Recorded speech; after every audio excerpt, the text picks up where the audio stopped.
Vous avez un monsieur qu'on appelle Ali Bongo qui a un compte dans une banque privée et qui a un compte ouvert au nom d'une société à responsabilité limitée. Ça se fait par beaucoup d'entre eux parce que comme il faut éviter d'avoir le nom directement, si on met Ali Bongo, là ça va attirer l'attention des gens. Donc on crée une société et la société ouvre un compte et ce compte gère les fonds d'Ali Bongo. Et lorsque mon client passe directeur de cabinet, comme avant lui d'ailleurs, il y a eu d'autres personnes qui l'ont géré. C'est pas lié à la fonction, hein, c'est lié à la proximité que le président a. Donc du coup, il vous présente à son gestionnaire de compte. À l'époque, c'était M. Yann Koubje. Je pense qu'il l'a encore d'ailleurs. Enfin, Ali Bongo n'a plus de grande marge de manœuvre. Donc je ne sais pas s'il le gère toujours. Et il le présente à M. Lacruche en disant c'est désormais de lui que vous allez prendre les instructions chaque fois qu'il faut décaisser des fonds.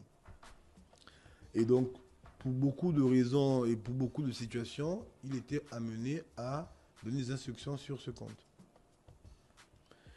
Aujourd'hui, M. Lacruche est poursuivi pour détournement de fonds publics. Bon, la première chose, ça nous le disons depuis 5 ans, il n'est pas ordonnateur de crédit, il n'est pas comptable public. Dans un pays normal, ou un pays anormalisé comme le nôtre, vous avez nécessairement pour sortir les fonds publics besoin d'un comptable et d'un ordonnateur de crédit.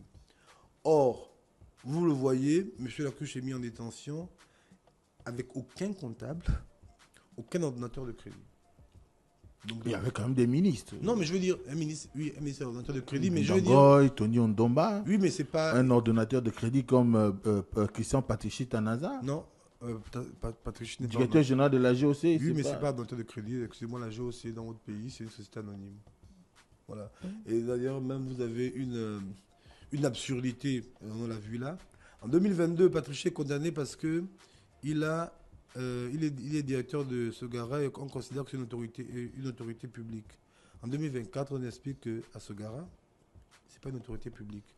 Donc vous avez deux décisions sur la même situation qu'un une position différente. Mais la vérité, c'est qu'une société anonyme ne peut pas avoir un fonctionnaire à sa tête. Et c'était le cas. Donc, comme c'est une société anonyme, on ne peut pas parler de fonds publics. Donc, on ne peut pas être poursuivi et condamné pour détournement de fonds publics. Revenons au cas du compte.